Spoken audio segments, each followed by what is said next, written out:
안녕하세요. 경제 읽어주는 남자 김호석입니다. 반갑습니다. 나라 재정은 안전한가 하는 질문을 던져보겠습니다. 그동안 가계부채 문제, 또 기업부채 문제, 특히 부동산 PF발, 금융부실 문제 많이 다뤄드렸는데 가계기업 말고 정부는 괜찮은가? 정부 부채도 안전하지 않지 않은가 하는 질문을 많이 하고 계십니다.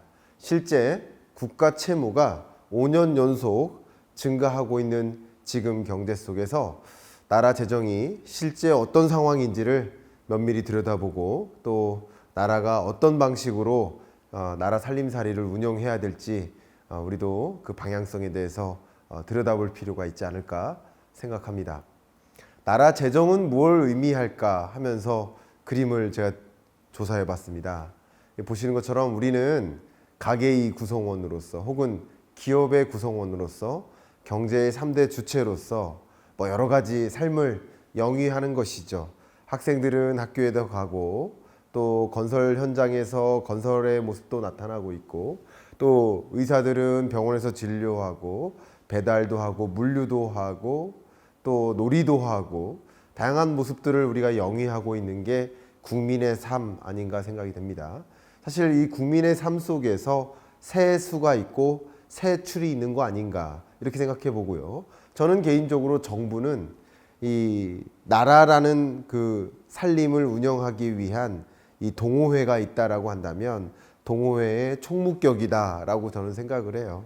나라가 운영되기 위해서는 어쨌든 회비를 내야 되고 회비를 공동의 지출을 위해서 또 잘 쓰임새 있게 예산을 지출하는 것, 그게 어쩌면 그 동호회의 총무의 역할이 아닌가 이런 생각을 해보는데, 결과적으로 이렇게 나라가 잘 운영되게 하기 위해서는 적절히 세입이라는 조세 정책도 가동을 해야 되고 거둔 세금을 가지고 적절하게 씀으로써 또 건전한 그 나라 경제의 생태계를 구성하는 재정 지출 계획, 재정 정책도 필요한 것이다. 결국 조세 정책과 재정 정책, 이게 어우러진 것, 그게 결국은 정부의 운용, 나라 살림 운용 아닌가 생각이 됩니다. 그런데 방금 던져드렸던 것처럼 이 정부도 엄청난 부채의 짐을 짊어지고 있는 모습이에요. 부채를 짊어지고 있다 보니까 사실 부채가 없으면 나라가 지속 가능하게 잘 성장할 수 있는데 또 선순환할 수 있는데, 정부가 또 부채를 많이 끌어다 쓰고 있다 보면 그 다음 살림살이를 위해서 확장적인 재정 지출을 하기도 어렵고, 여러 가지 경제에 부실 문제가 있다라고 한다면, 약한 고리가 있다 한다면 그걸 잘 메꾸는 것이 또 역시 정부의 노력일 수 있는데, 그런 노력도 적극적으로 할 수 없는 모습이지 않나 이런 생각을 해봐요. 중국 경제를 좀 분석할 때도 중국 경제가 여러 약한 고리들이 발견되고 있지만 중국의 중앙정부의 부채, 지방정부의 부채, 그 부채 문제가 너무 심각하기 때문에 또 적극적으로 경기를 부양시키기 위한 역동적인 능력도 좀 떨어진다라고 분석하지 않습니까? 그런 면에서 나라 재정은 현재 어떤 모습인지 명확히 들여다보고 그 안에서 우리 한국 경제가 어떻게 운용되는 것이 바람직한지를 생각해 볼 필요가 있지 않을까 생각이 됩니다. 그런데 지금 이 순간에 적극적으로 경기를 부양시켜야 되기 때문에, 경기가 안 좋으니까 경기를 부양시키기 위해서 더 확장적 재정 지출을 편성해야 된다라는 입장도 물론 있고, 또 한편에서는 그동안의 확장적 재정 지출을 펼치면서 과도한 정부 부채에 의존을 했고 이제는 재정 건전성을 살펴나가야 된다, 경기 부양적인 노력은 조금 자중할 필요가 있겠다라는 두 가지 입장이 갈리는 것 같습니다. 현실적으로 봤을 때 24년 경제는 경기 부양적 노력이 필요한 것인 사실이지만 동시에 재정 건전성도 살펴나가야 하는 그런 국면이기 때문에 그렇기 때문에 24년 경제가 또 그냥 막 쉽게 편안하게만 달려갈 수는 없는 모습이지 않나 하고 저도 24년 경제를 들여다본 바가 있습니다. 자, 그래서 지금부터 이 국가 재정이 어떤 모습인지 한번 여러분들도 그 눈을 한번 크게 뜨고 봐주시고, 또 여러분들이 국가 재정이 잘못 쓰이고 있다라고 생각하신다면 여러분들도 함께 채찍질하고 잘 쓰여지고 있다라고 하는 부분이 있다면 그 부분은 또 동조하고 박수 쳐주시고 칭찬하는 여러분이 되실 필요가 있지 않을까 그런 생각을 합니다. 나라가 어떻게 움직이는지 보시면 일단 총 수입이 492조 원 정도 됩니다. 총 지출이 500조 원이 넘죠. 결과적으로 총 수입보다 총 지출이 많은 2023년 한 해였다 이렇게 볼 수 있겠습니다. 기본적으로 총 수입은 세수고요. 세입이라고도 볼 수 있죠. 그리고 총 지출은 세출입니다. 그러니까 세입과 세출을 492조, 502조 이렇게 구분할 수 있겠죠. 그러면 총 지출과 총 수입의 차액이 뭘까요? 그게 재정 수지겠죠. 예를 들어서 수출액과 수입액을 차감하면 그게 무역 수지인 것처럼, 그죠? 재정 수지는 세출과 세입을 차감한 것인데 통합 재정 수지로 보면 10조 4천억 원 정도의 적자가 발생하는 상황입니다. 자, 여기서 개념을 한번 설명드리면 통합 재정 수지 방금 말씀드렸듯이 이것은 총 세출에서 총 세입을 뺀 것, 그게 10조 원 정도 된다 이렇게 말씀드렸는데 관리 재정 수지는 통합 재정 수지에서 어떤 일정 특정 부분을 제외한 겁니다. 제외한 게 뭐냐면 사회보장성 기금을 제외한 것인데요. 예를 들면 국민연금이라든가 또 고용보험 이런 사회보장성 기금을 제외한 총 세입과 세출을 차감한 겁니다. 그 관리재정 수지를 가지고 계산을 해보면 52조 원 정도의 적자가 있습니다. 그리고 기본적으로 2022년까지도 국가 채무가 있지 않았겠습니까? 근데 23년 한 해도 총 지출이 총 수입보다 많았기 때문에 추가적으로 채무가 더 쌓이지 않았겠습니까? 그래서 국가 채무는 누적 1,105조 원가량 됩니다. 이게 우리나라의 국가 채무입니다. 그러면 구조적으로 봤을 때 가계부채가 대략 한 2,000조 원, 그리고 국가 채무가 1,100조 원 정도, 그리고 기업 부채 정도가 뭐 대략 한 2,000조 원, 2,700조 원 요 정도 계산을 하면 되겠죠. 그렇게 본다면 대략 우리나라의 총 부채 문제가 얼마나 심각한 건지를 GDP 대비 비교했을 때 GDP 대비 가계부채 비율이 100%가 넘지만 국가채무, 가계부채, 기업부채 모두 망라해서 생각해보면 얼마나 우리나라가 부채에 의존하는 정도가 많은지 생각해 보실 수 있을 것 같습니다. 자, 숫자로 국가 재정 상황을 더 들여다보겠습니다. 재밌게도 2017년, 18년까지는 총 수입이 총 지출보다 많았습니다. 그러니까 여러분 가정 경제를 생각해 봐도 아버지 월급이 1,000만 원인데 우리 집이 지출하는 돈이 예를 들어 900만 원이다. 그러면 흑자죠. 흑자의 가정 생활을 하는 거죠. 근데 아버지 월급이 1,000만 원인데 우리 집에서 쓰고 있는 돈이 1,100만 원이다. 그럼 적자죠. 그러니까 17년, 18년까지는 흑자 재정을 펼쳤던 겁니다. 어쨌든 총 수입액을 생각했을 때 그거보다 덜 지출하자 하는 움직임을 해왔던 거예요. 그런데 2019년부터는 확장적 재정적 지출을 펼치고 그러면 그만큼 국가 채무가 늘어나는 구조죠. 19년이 그랬고 2020년은 더군다나 코로나19 상황을 만났기 때문에 코로나19에 대응하기 위해서 더 많은 국가 채무에 의존해서 나라 살림살이를 운영했던 겁니다. 근데 19년, 20년 적자 재정을 펼쳤는데 21년에도 22년에도 코로나19라는 숙제가 해결되지 않았기 때문에 역시 확장적 재정 지출을 펼쳤던 것입니다. 그런데 2023년 경제에도 여전히 적자 재정을 펼치는 모습이고 24년에 대한 계획도 이따 말씀드리겠지만 적자 재정이 바로 계획입니다. 계획부터가. 그것을 한번 지금부터 들여다보려고 하는데 그래서 지금 드는 가장 중대한 질문은 국가 채무 이대로 괜찮은가?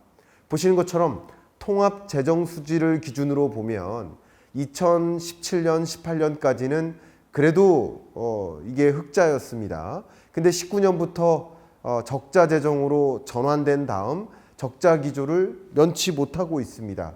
관리재정 수지를 기본으로 생각을 해본다면 17년부터 내내 마이너스 재정을 펼치고 있죠.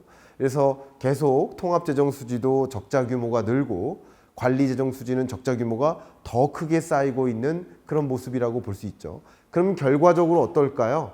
국가의 채무가 계속 늘어나는 구조겠다 볼 수 있겠고 23년 10월까지의 통계를 가지고 기준으로 해서 계산을 해보면 국가 채무가 1105조가 되고요. 그리고 GDP 대비 비율로 계산을 해봤을 때 47.8%에 이르는 23년의 경우 그거보다도 더 높아지겠죠. 왜냐하면 국가 채무의 증가 속도가 이 GDP의 증가 속도보다 더 컸기 때문에 47.8%에서 대략 48% 수준으로 올라가지 않았을까 이렇게 계산을 해보고 있습니다. 국가 채무가 이렇게 계속 쌓이고 있는 모습인데 이대로 괜찮은가 하는 질문들을 여러분들 많이 하실 겁니다. 그런데 다른 나라들하고도 비교를 해봐야 돼요. 물론 미국처럼 기축통화국, 미국 아니라 그 밖에 뭐 유러피언 국가들이라든가 혹은 일본이라든가 이런 나름의 기축통화국으로서의 지위를 유지하고 있는 나라들은 국가 채무가 뭐 많이 쌓여도 그나마 버텨낼 만한 대응 수단이 있지 않겠는가 이런 생각을 해볼 수 있잖아요. 그러면 비기축통화국끼리 비교를 해볼 필요가 있겠죠.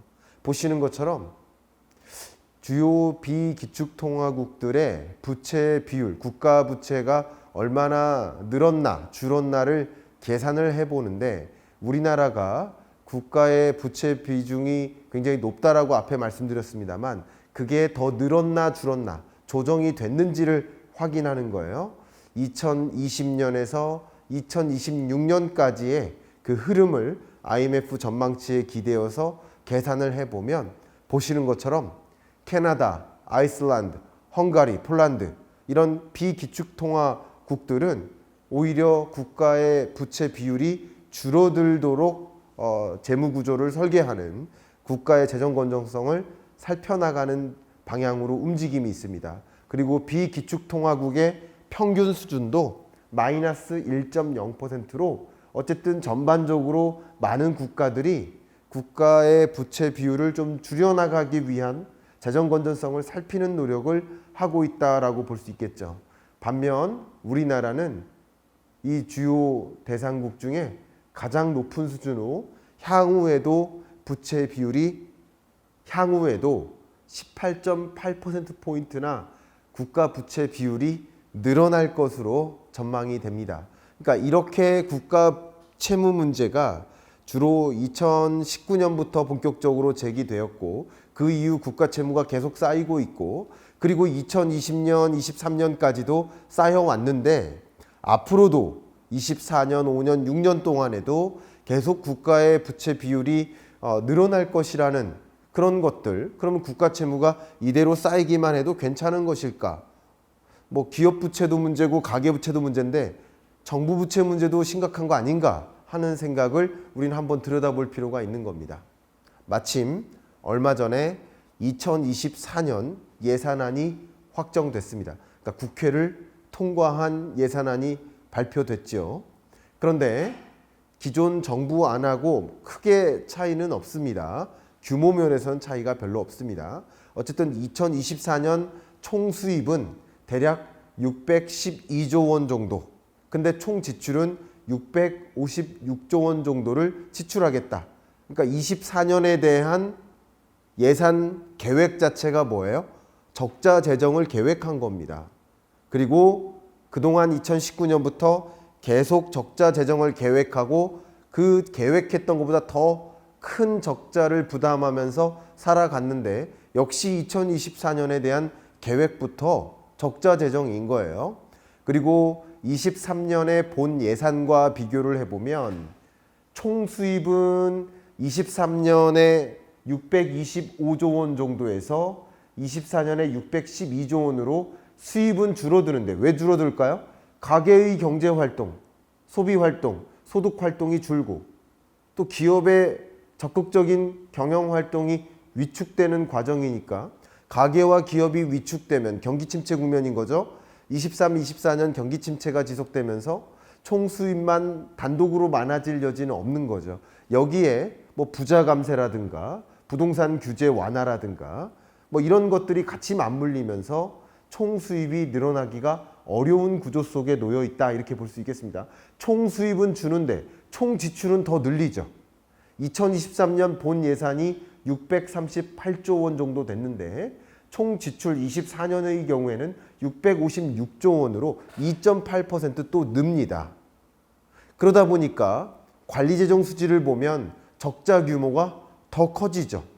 GDP 대비 관리재정 수지 이 비율을 보면 58.2%에서 이제 91.6%로 마이너스 재정이 확대되는 모습이고, 국가 채무 규모도 23년까지 1134조 원에서 1195조 원으로 24년 또 추가적인 국가 채무가 늘어나는 그런 구조에 놓여 있다, 이렇게 볼 수 있을 것 같습니다.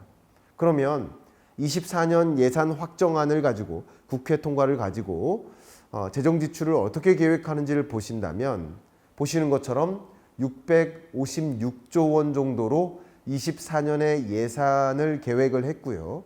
이 재정 지출 계획을 보면 물론 23년보다는 늘어나는 구조지만 증가율로 본다면 근래 약 10여 년 동안 그리고 앞으로 2027년까지의 계획까지 감안해 보면 약 22년 동안 이 재정 지출의 증가율이 가장 낮게 계획을 한 거죠.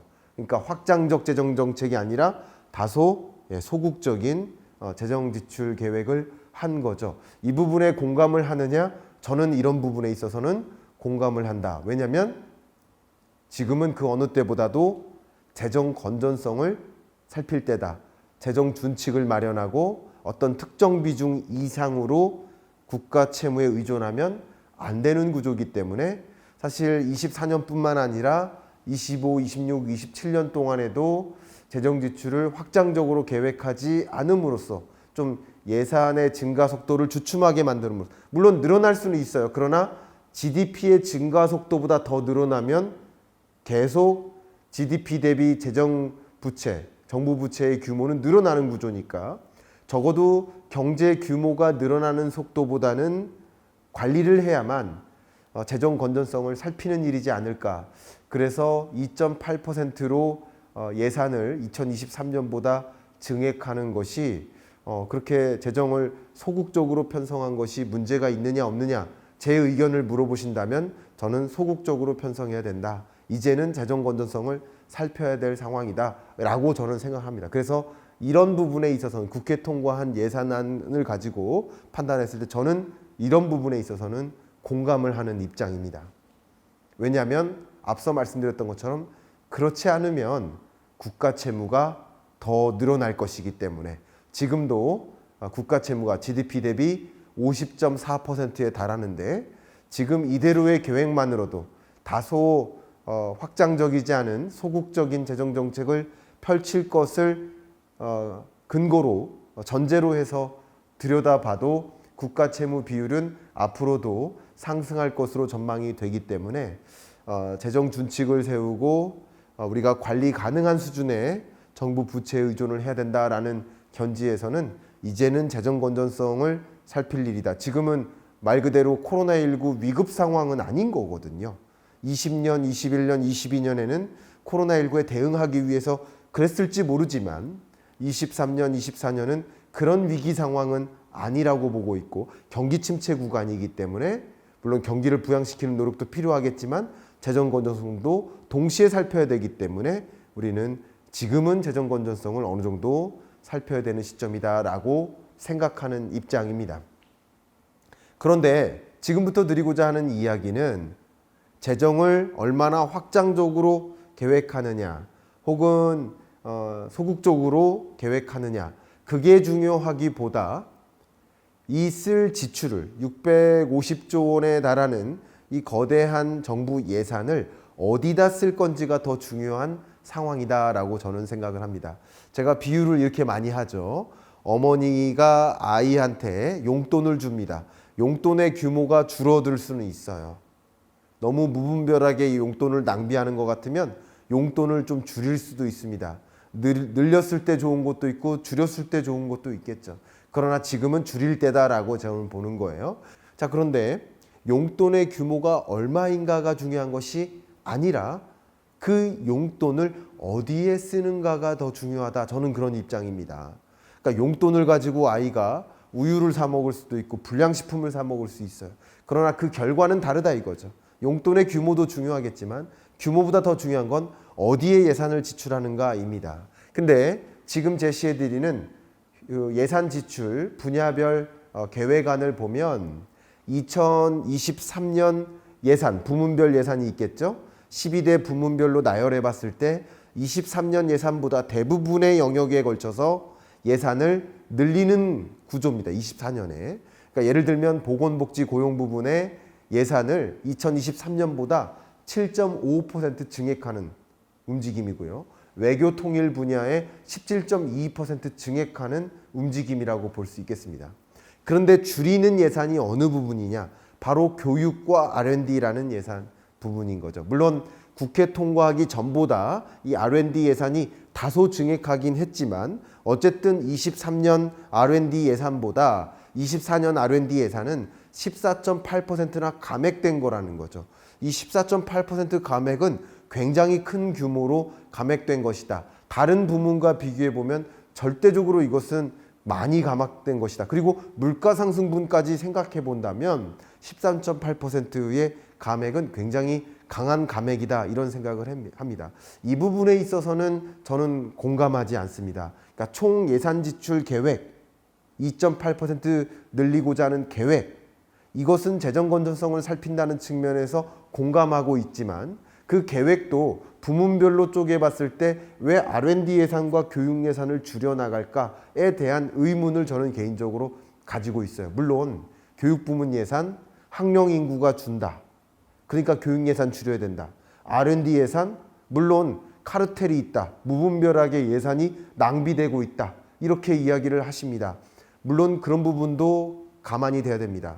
그러나 카르텔이라는 문제가 있다면 카르텔이라는 문제를 찾아서 해소해야 되지 R&D 예산 자체를 줄이면 안 된다는 거. 제가 자주 비유를 들어드리는 게 뭡니까? 교통사고가 많이 일어나요. 그럼 교통사고의 원인이 뭔지 찾아보니까 신호위반을 많이 하고 또 음주운전을 많이 해요. 그러면 그 문제의 본질인 신호위반 못하게, 음주운전 못하게 막는 게 정부의 방향성이어야 되지 왜 운전하지 말라 하면서 자동차를 없앨 것입니까? 그건 좋은 방향이 아니라는 거죠. R&D 부문의 예산에 여러 가지 문제가 있다면, 카르텔과 같은 문제가 있다면 그 문제를 찾아서 그 본질을 해결하려고 노력해야 되지 않을까 이런 생각이고요. 사실 이 예산이 쓰여지는 부분은 보건복지 고용도, 문화체육관광도, 환경 부분도, 산업중기 에너지도, SOC 모든 12대 부문에 걸쳐서 카르텔을 형성하고 무분별하게 쓰여지는 부분들이 있습니다. 그 무분별하게 쓰여지는 신호위반, 음주단속을 통해서 신호위반 단속하고 음주단속을 통해서 그런 무분별하게 쓰여지는 부분들을 막고 효율적으로 예산이 지출될 수 있도록 그런 부분들을 우리는 더 조율해 나갈 필요가 있지 않을까 이런 생각을 하고요. 반대로 인구 감소한다, 학령 인구가 준다. 하지만 한 명 한 명의 우리 청년이 한 명 한 명의 생산 연령 인구가 더 많은 생산성을 가져오기 위해서 교육 부분을 혁신하고 교육혁명을 이루고 초중등 교육 자체를 완전히 혁명적으로 이루고 대등교육도 마찬가지, 대학교, 대학원 여기에 우리에게 필요로 하는 수많은 인재들이 정말 산업에서 요구하는 그런 인재들이 역량을 갖춘 그런 인재들이 더 많이 양성될 수 있도록 하는 그 대학교, 대학원 교육과정을 또 혁명적으로 이뤄나가는 게 지금 이 순간에 필요한 것이 아닌가. R&D도 마찬가지입니다. 우리 한국 경제가 이대로 뒀다가는 그냥 저성장으로 내려갑니다. 지금부터는 말 그대로 내일을 고민하고 중장기적으로 우리 한국 경제는 이 고인물에 있는 게 아니라 어떻게 유망산업으로 진출하고 그 유망산업에 요구되는 핵심 기술을 확보하고 있는지 R&D에 더 많은 예산을 투입하고 더 많은 인재를 양성하는 교육과 R&D에 더 많은 예산을 투입함으로써 오늘을 보는 것이 아니라 10년, 20년 후를 보는 그런 효율적인 예산 지출이 될 수 있지 않을까 하는 생각을 저는 가지고 있습니다. 물론 저의 생각이 틀릴 수도 있습니다. 그러나 저는 이런 생각을 가지고 있다는 뜻이고요. 여러분들도 더 훌륭한 의견들 모아주셔서 뭐 24년 예산안은 이미 결정이 내려졌지만 24, 25, 26년 우리가 한두 해 살 것이 아니기 때문에 앞으로 미래를 생각해서라고 한다면 우리 한국 경제를 위해서 어떤 부분에 더 효율적으로 예산이 지출될 필요가 있는지를 함께 의견을 공유해 주시고 함께 좋은 나라 살림 운용을 위해서 정부가 잘 이루어 나갈 수 있도록 방향성을 가져갈 수 있도록 여러분들이 목소리를 내서 좋은 방향으로 이렇게 안내해 주시면 어떨까. 저의 의견도 그 수많은 목소리 중에 하나로서 받아들여 주시기를 바라는 마음으로 오늘은 나라 재정 어떻게 운용되는지를 분석하고 저의 그 나라 재정 운용에 대한 방향성에 대한 어떻게 보면 제 주장까지 의견을 좀 드려봤습니다. 오늘 도움 되셨길 바라고 24년 한 해 멋지게 시작하길 바라는 마음으로 이만 경제를 읽어주는 남자 마무리하겠습니다. 감사합니다.